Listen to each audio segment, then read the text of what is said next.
We're about to begin the services for the Honorable Alan Joel Greiman. We welcome everyone here at the chapel as well as the many who are watching online. Just a gentle reminder for those of you present here at the chapel, if you have a cell phone with you, please place it in the silent mode or turn it off completely. That would be appreciated. The services this morning will be conducted by Rabbi Samuel Gordon and cantorial soloist Kenneth Lyons-Wright, both from Sukkot Shalom in Wilmette.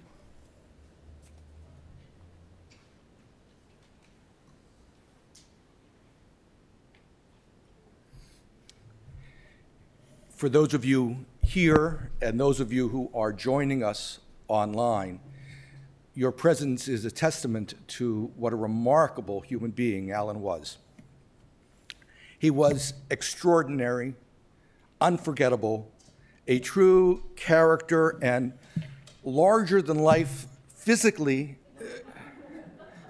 and I can say that at my height, but also in terms of his character, his personality.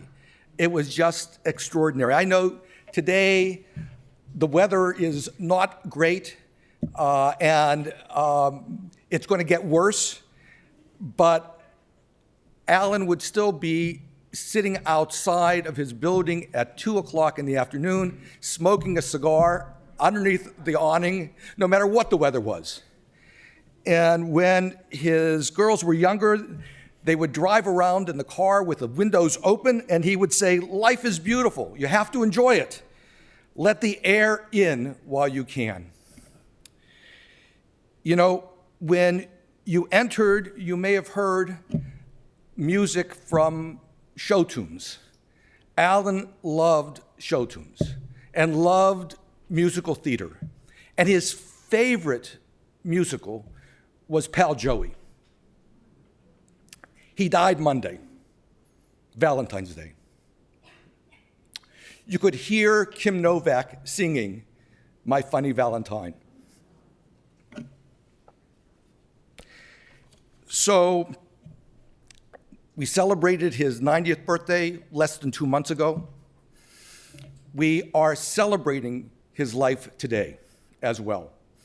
It's a time of loss and mourning, but it is also a time to share extraordinary memories, to keep his spirit alive among us.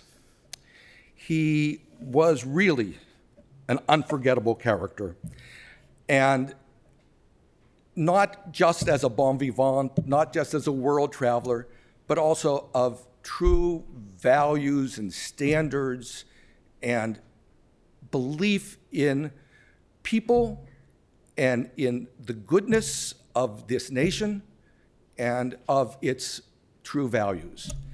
And while there's much to rejoice about who he was, we should also pay tribute to what he did and what he accomplished and how he made this world a better place. In looking for comfort and understanding, traditionally we look to text, to Book of Psalms and others. From Psalm 121, Esa einai el harim me'ayin yavo Ezri, Ezri me'im Adonai oseh shamayim va'aretz.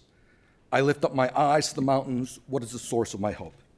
My hope comes from the Eternal One, maker of heaven and earth. God will not let your foot give way. Your protector will not slumber. Behold, the protector of Israel neither slumbers nor sleeps. The Eternal One is your guardian. Adonai is your protection at your right hand. The sun will not strike you by day, nor the moon by night. The Eternal One will guard you from all harm. God will guard your soul. You're going out and you're coming in from this time forth and forever. Psalm 121.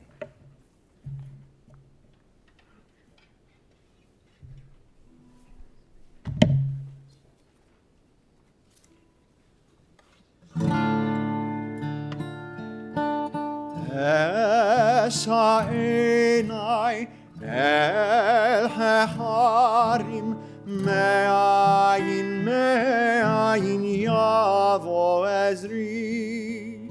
Esa einai אל ההרים, מאין יבוא עזרי, עזרי מעם אדוני, עושה שמיים וארץ, עזרי מעם אדוני, עושה שמיים וארץ, אשא עיני אל ההרים, מאין יבוא עזרי.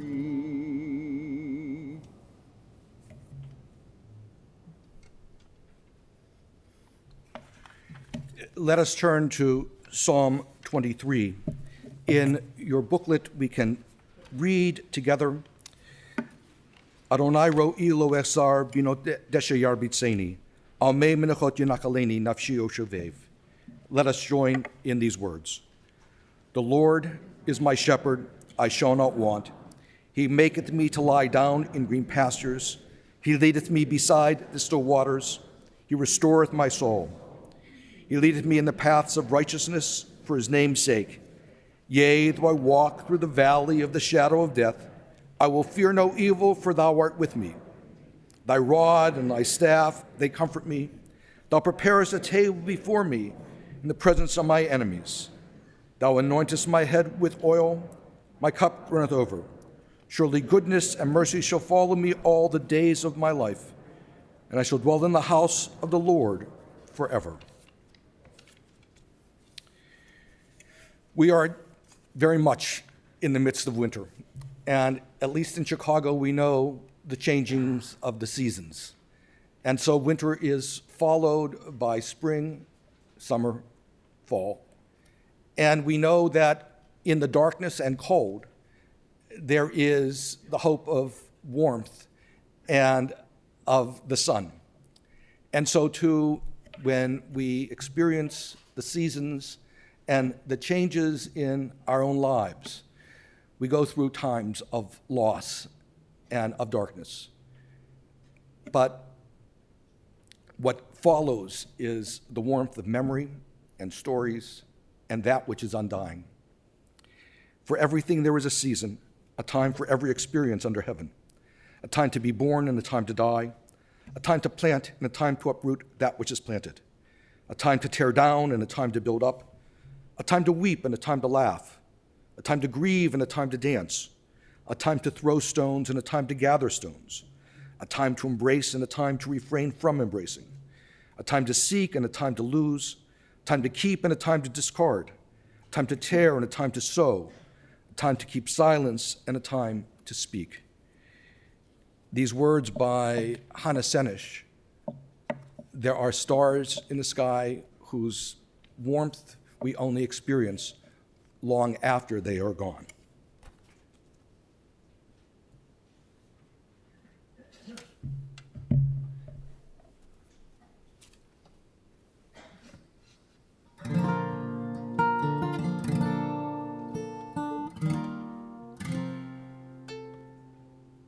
There are stars up above, so far away we only see their light. Long, long after the star itself is gone. And so it is with people that we loved. Their memories keep shining ever brighter, though their time with us is done. But the stars that light up the darkest night, these are the lights that guide us as we live our days. These are the ways we remember, as we live our days. These are the ways we remember,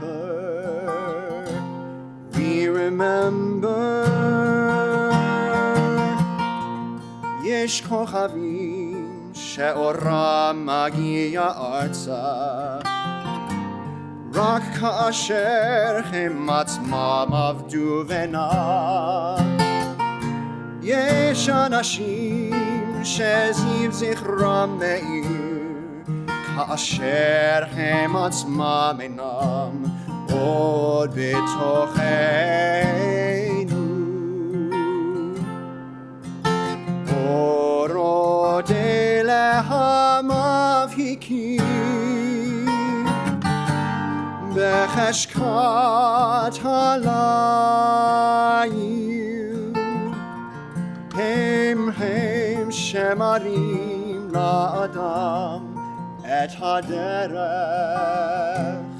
את הדרך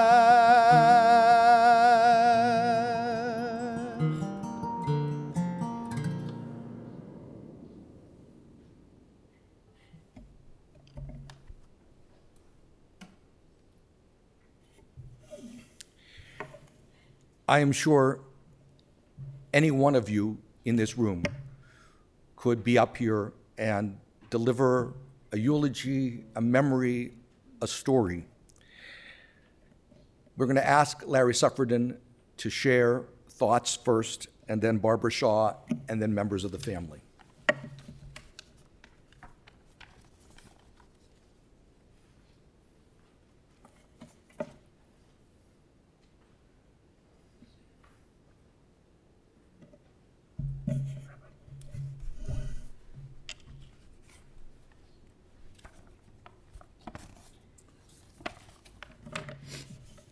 Good morning. I want to thank Julie and the family for letting me say a few words. I met Alan when he was a legislator, and I was a lawyer who represented a company that Alan wanted to regulate. Other lawyers warned me to be careful because Alan might want to destroy my client. I learned, though, that he was a caring person and that I could negotiate with him, and together through the years we negotiated a number of pieces of legislation. In the end, he became one of my best friends. How do you talk about someone who every person here remembers as one of their best friends? Your memories and your interactions are truly the best tribute to Alan. The printed obituary is beautifully written and uses words to describe Alan as brilliant, impactful, and bon vivant. It only mentions joy once, and that is in this sentence. Individually and collectively, they, his wonderful wife, his precious daughters and spouses and remarkable grandchildren and great-grandchildren, filled him with joy. This makes sense because family was the most important thing in his life. I want, though, to reverse that sentence and discuss how Alan filled all of us with joy and made this world a better place. This morning, I hope to point out a number of joyous moments with Alan, and in turn, I hope that those moments will lead you to remembering your own joyous moments with Alan. Now, I know Alan was not just about being a joyful person and that he endured tragedy and defeat in his life, but he also always overcame them. Family was key to joyous moments in his life. He loved Julie, his daughters. With them and the rest of the family, he had an enthusiastic sense of adventure and travel. Alan looked so forward to any gathering of family, any trip, or attending meals or other gatherings with his good friends. His love of family and friends gave us another joyous moment with Alan.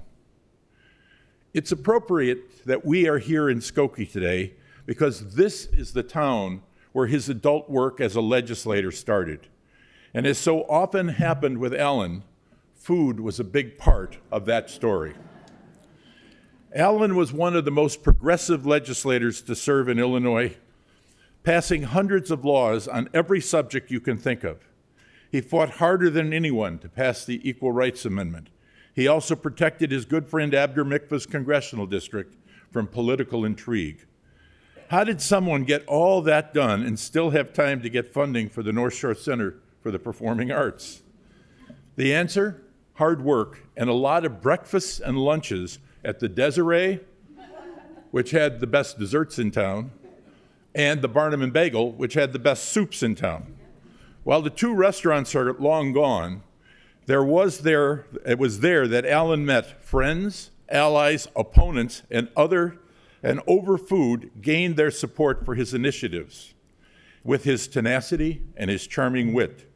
These meals were the important cornerstone of a legislative career that saw him become an assistant majority leader and preside over the House on critical votes. His legislative career gives us another joyous moment with Allen. When Allen became a judge and then a justice of the appellate court, he followed the same playbook, having breakfast every day at the round table at Petros's restaurant. Now, I'm not sure what it's famous for in terms of its menu. There he breakfasted with learned leaders of the law. Anyone who walked by or was invited to sit with the round table leaders saw Allen discussing many issues and imparting his wisdom with humor and love of the law. His thoughtfulness and friendships at the breakfast round table led him to being elected the longest-serving Chief Justice of the Illinois Appellate Court. He also authored hundreds of thoughtful opinions that improved the lives of all. His judicial career gave us another joyous moment with Allen. Before we leave food, though, I want to tell you of Allen's exceptional skill as a chef who could cook for large numbers in a small kitchen, producing great feasts. While the food was spectacular, the travelogue commentary of where the food came from was often more interesting.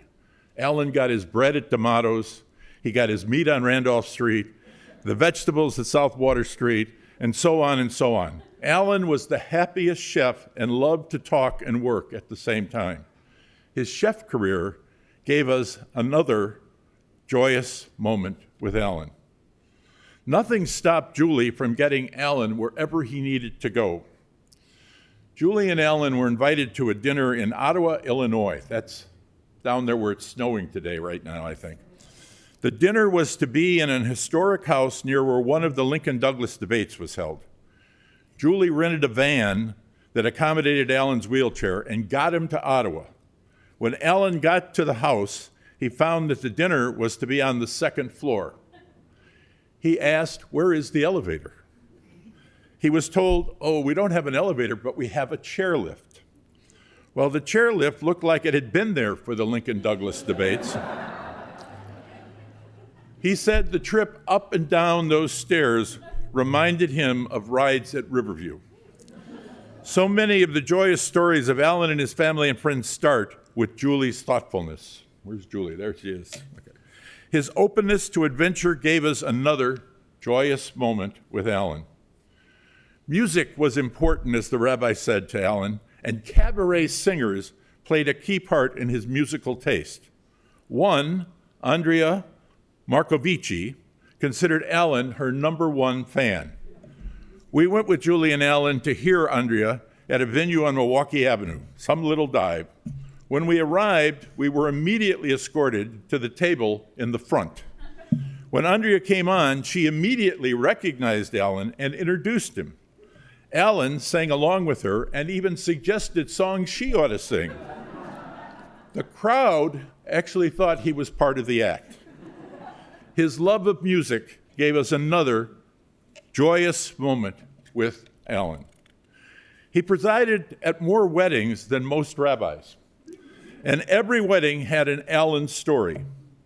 Ask me later about sneaking him into the Chicago Botanic Garden, his robe in a tote bag, to marry a couple in one of the gardens who couldn't afford to pay the fee that you needed to pay to have the garden as a wedding venue, and getting the robe off and back in the tote bag before the guard came. All of you here today have better stories that demonstrate Allen's joyous personality. Tell them to each other. Allen was always thinking, always looking for ways to improve any situation. His joy for life always came across. His whole life was another joyous moment with Allen. Finally, the cigars. I'm glad you mentioned them, Rabbi. They were certainly a joyous time for Alan. During the pandemic, as the rabbi said, he would sit in front of their building and have wonderful conversations with whoever came by. It was another joyous moment with Alan. Julie and family, thank you for sharing him with us. May his memory be a joyous blessing. Thank you.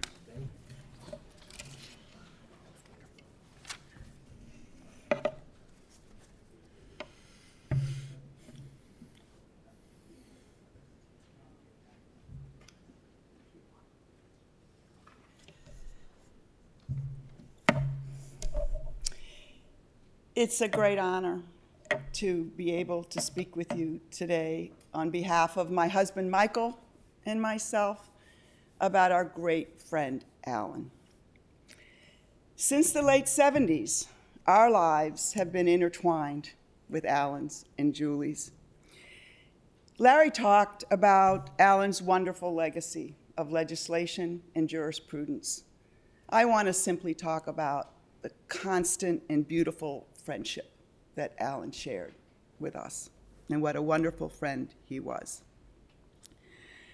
For 45 years, we've shared vacations around the world, hundreds of meals, sometimes closing the restaurant, because our discussions would last for hours, so they were so rich, and weekends at the lake house he loved so much. He welcomed us into his extended family. He cherished his family in thousands and thousands of ways, especially his great love for our dearest friend, Julie. Along the way, we were introduced to many aspects of Jewish culture, including Alan's Yankee Doodle Haroset. Alan married us in the South Shore Cultural Center, a place that was near where he grew up, but where he wasn't allowed to enter back then. Through it all, Alan entertained us, fed us, and warmed us with his huge heart and profound sense of caring for the things that were important to him. Our family lore is filled with an endless stock of Alan's stories. We will miss this giant of a man. We were so fortunate to have so much time with him.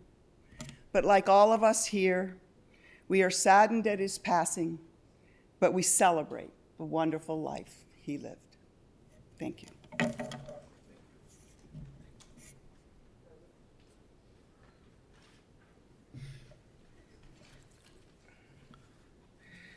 Larry mentioned Alan's love of family.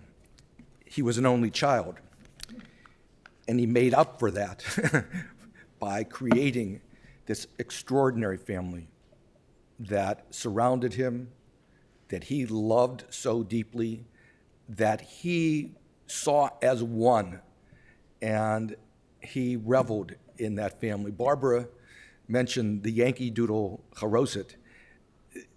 It was a blend of his Americana and his Judaism. He wanted to make sure that there was cranberries in the Haroset that was authentically American.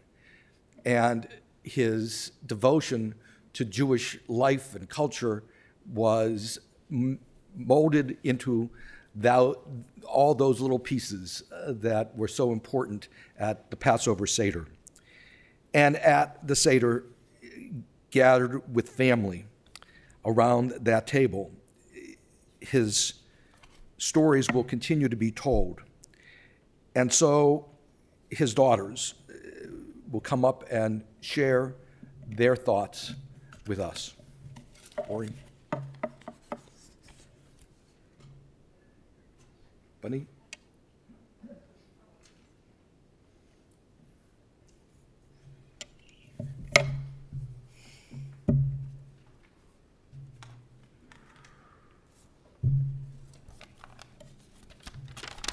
All right, this is going down.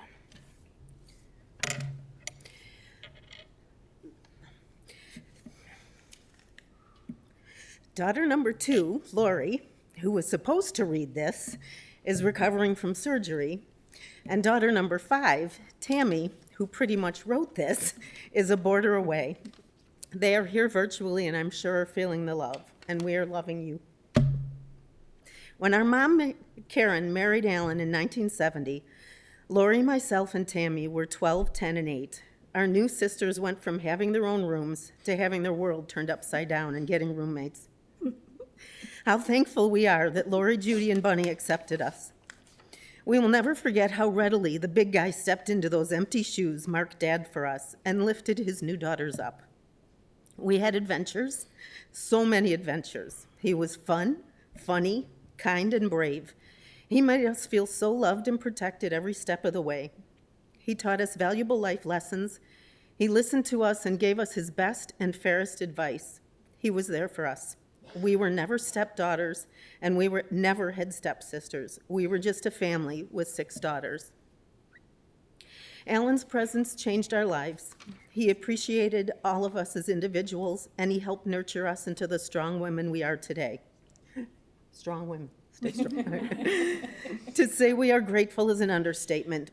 His presence changed our lives. He appreciated our gifts and said so openly. Everyone knows Alan was a prolific writer in his professional life. How lucky my sisters and his grandchildren are that he also wrote us beautiful letters. Well, except for maybe Shira, and she knows what I'm talking about, but to be fair, you deserve that. After a momentous point in time, a family vacation, days after 9/11, even when my daughter Maddie lost an election in grade school, he sent a beautiful letter. In addition to his being proud and quelling over her, he reminded her, "Be gracious in defeat and humble in victory." He always knew just what to say. And I'm just so grateful. One of his last moments was to be able to, of official duty, was to marry Maddie and our beloved son-in-law, Adam, just this last August. After his 70th birthday, he sent us a note that read in part, "One of the things that I am most taken with about the daughters is the love and respect you have for each other. That a parent loves a child or a child loves a parent is not so unique, but that sisters can hold each other with such love and respect is truly amazing. But then again, what the hell do I know? I was an only child." We have all been overwhelmed by so many beautiful messages from friends and family and people who we didn't even know. Our friend Kevin wrote me and said, "I always have a little envy for those dear friends whose parents are still with them.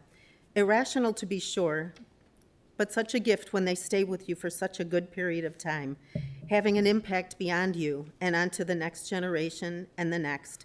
Your pop certainly did that. I never heard anything but reverence of his goodness from anyone who knew him. His gavel is now golden.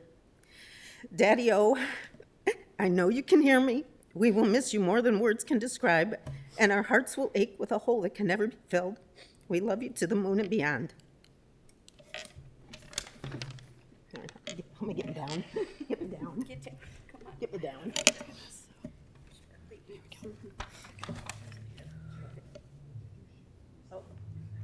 I'm Judy Greiman. This is Laurie Greiman, Jodi Moran, Bunny Evans, Laurie Friedman, Tami Friedman, Laurie Coyle.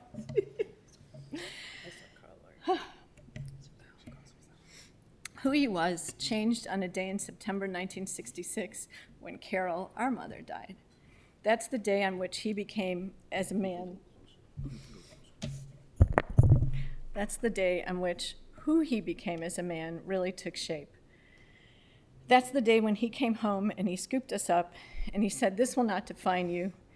Let's go for it and embrace the world together." And he never stopped helping us to move forward. A few years later, he scooped up 3 more girls and put his arms around them and said the same thing. And together created this incredible family. And I know you've all heard stories about how proud he is of his daughters and his sons-in-law and his grandchildren and now his great-grandchildren, because that truly is his legacy. And he taught us all to embrace the world, to embrace change, to embrace others, to be curious, to figure things out, to find excitement in food and travel and art and the world around us and politics and strategy and life. I did this in a voice message that just kept going. And to care about each other and people around us and to care about everybody in this room. And he would have been so thrilled to see this packed room. He was blessed with 3 wives and had unique and special relationships with each one. And he and Julie had a love that is so deep and so profound and so sweet. Watching the 2 of them over the past few weeks and the past few years, as he became less of himself, the love that they shared and the caring for each other as he reached new places in terms of what he was physically or mentally able to do has been a lesson for us all, has been really beautiful. Julie kept him young, and as he said to me, when your young hot wife wants to get in the hot tub, you get in the hot tub. And he did figure out a way with his cane and his props at the beach house because he wanted to be in that hot tub with his young hot wife. As number 3 of our 4th generation of lawyers, I know how much he loved the law and loved being a lawyer, but man, being a judge was just the perfect role for him. He was the judge that all other judges called. He loved thinking it through. He loved the strategy of it. He loved finding ways to help people, to do common sense things. He took on challenges within the judiciary. He took on big cases, and he made a difference. And watching Jonathan become a lawyer, wherever you are, Jonathan, gave him great joy. He's the one person I know who valued each and every person as individuals, to be who they are, who they want to be. He didn't pressure us to be or do something that we didn't want to be or do, and he tried to pass that on to the grandchildren. He pressed all of us to take chances so that we would have opportunities to explore who we wanted to be, and he showered us with love while we tried to figure out ourselves and to determine our own place in the world. He was a true character who was not perfect by any stretch of the imagination, but he was absolutely the warmest, sweetest, and kindest man. And he will be remembered for so many things: his friendship, his wit, his wisdom, his strategic mind, his judicial prowess. But for us, he will be remembered as an incredible father, grandfather, great-grandfather, and husband who captivated those around him and cared deeply about his family, his friends, and his community.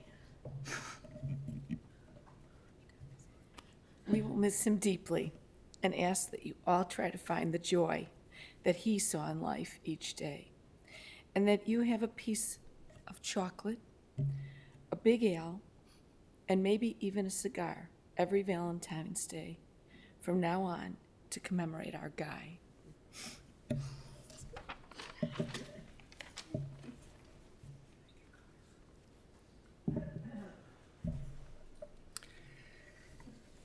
And Jonathan Walton will come and speak on behalf of grandchildren. If they want to join him up here, please do.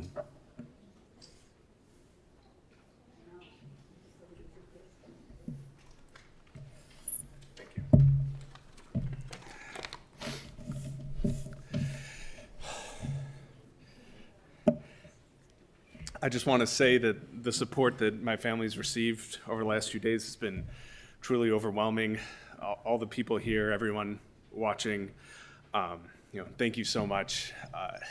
Everyone has come forward with a story about Grandpa, something memorable he said or did, some way that he touched them. I just want to thank everyone.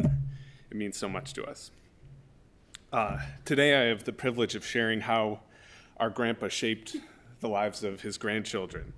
And while I'm the one talking, I'm sharing the words of all his grandchildren: Shira, Maddie, Carly, Dan, Cara, and Maya. Yo, buddy, as he would say to us. I could say that we think you're pretty damn cool.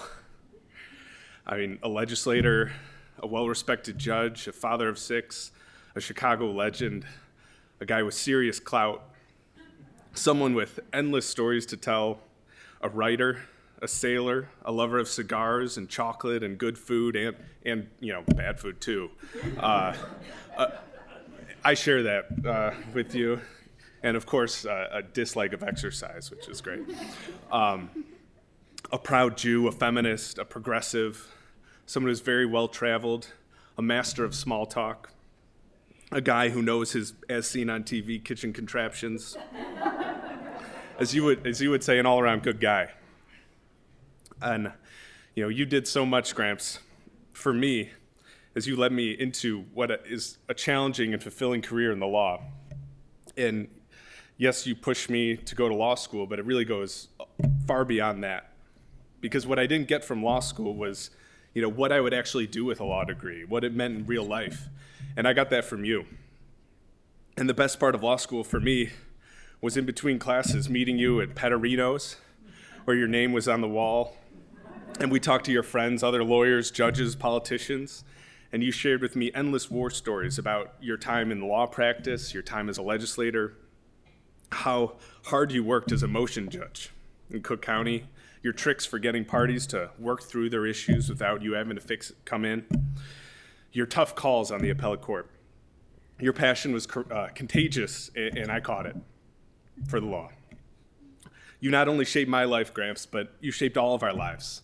I mean, you know, you started a college fund for each of us, and we went to college with that money. You supported us through all of our activities, our passions. You came to just a ridiculous number of plays and performances, games and competitions. You jump on a plane to see us, even if we didn't have a big part.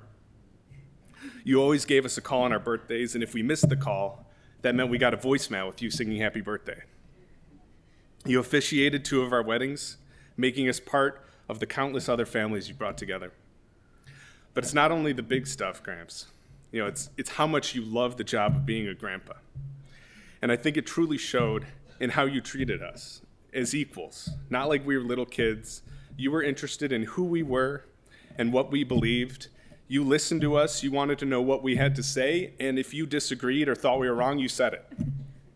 You respected us in that way. You taught us so much about the world. We all spent hours chatting with you in your apartment or at the Thai restaurant downstairs. You shared with us your vast experiences, the knowledge you gained along the way. You taught us about Judaism and your own take on things. You taught us about social justice and your sense of right and wrong.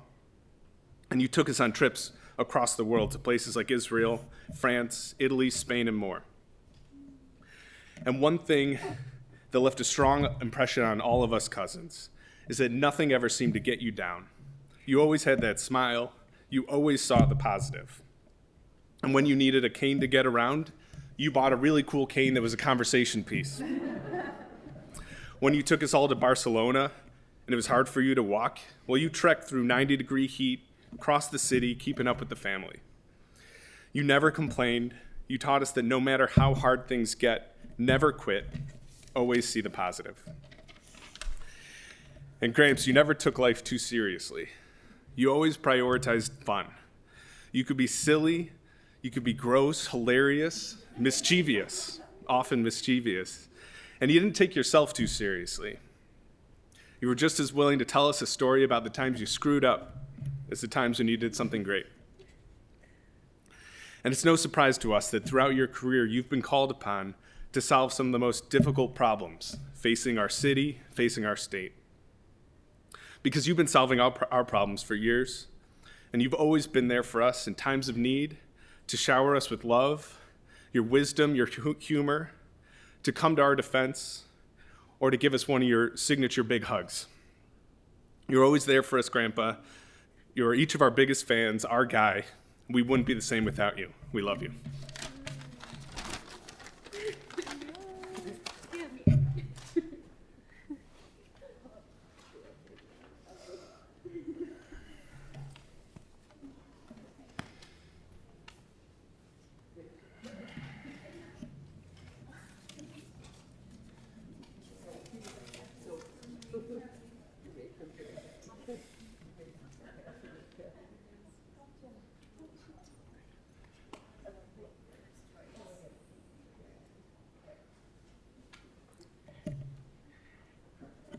There are so many stories to tell of a life that was so full, so well lived.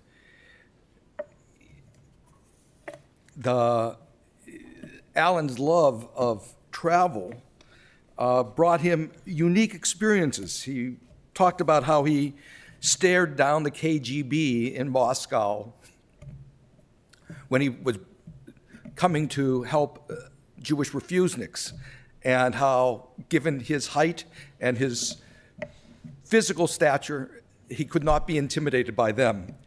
At the same time, walking through the Marais in Paris, somehow getting himself invited to a bris and ending up as the sandak of this bris of people he had no idea who they were. But he became the life of that party. There is in London at St. Paul's Cathedral the memorial for Christopher Wren, the great architect of London.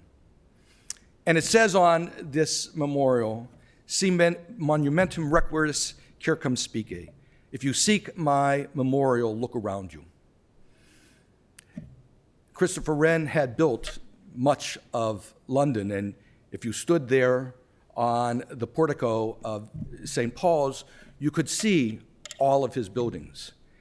Allen didn't build cathedrals or castles or great buildings, but he built relationships.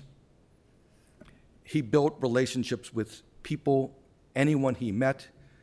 He built deep, deep relationships with his family and his friends. If you seek his memorial, look around you.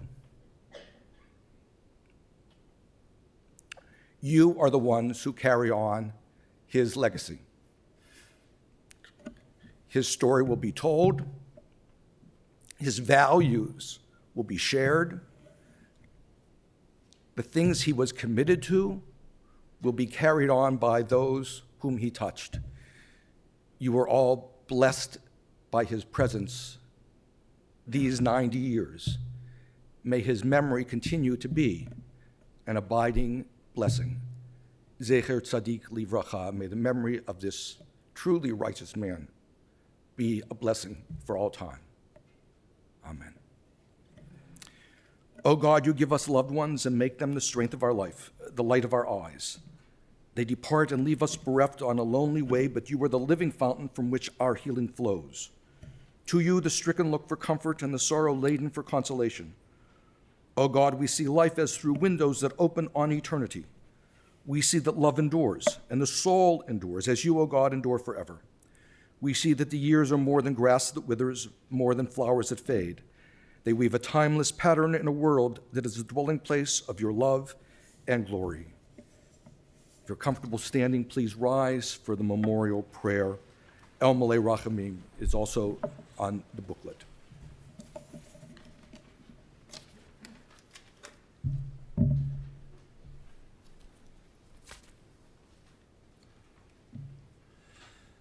El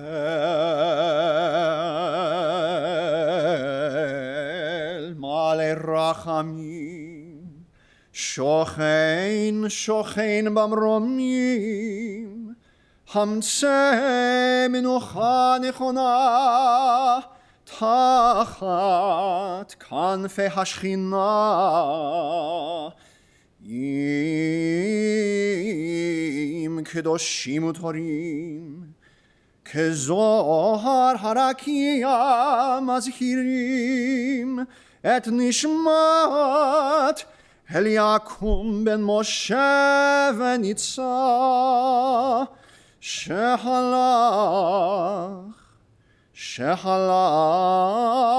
לעולמו בעל הרחמים יסירהו בסתר כנפך לעולמים וצרור בצרור החיים את נשמתו אדוני הוא נחלתו וינוח בשלום,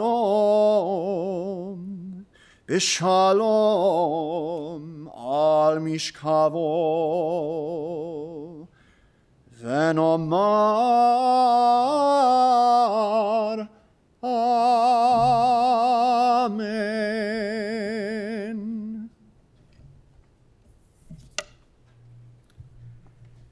Compassionate God, eternal Spirit of the universe, grant perfect rest in your sheltering presence to Honorable Alan Joel Greiman, who has entered eternity. O God of mercy, let him find refuge in your eternal presence within the shadow of your wings. Let his soul be bound up in the bond of everlasting life. God is his inheritance. May he rest in peace. And let us say, Amen.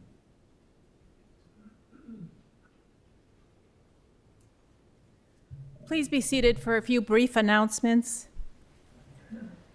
The interment will take place at West Lawn Cemetery located in Norwich.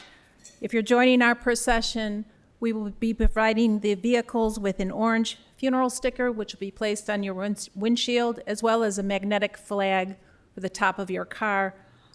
Please keep in mind to use your bright headlights and emergency flasher lights at all times.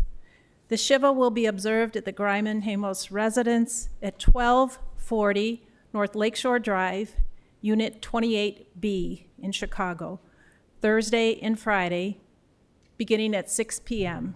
This information is listed in the service folder that you've received on the way in. If you did not receive one, they are available on the way out of the chapel today. And the family has asked that memorial contributions be made to the Illinois Hillel in Champaign, and that information is also in the folder. And for those of you online, it's also on our website. At this time, I'll ask Judge Greiman's loving grandchildren to please step forward to escort his casket from the chapel. Please rise at this time.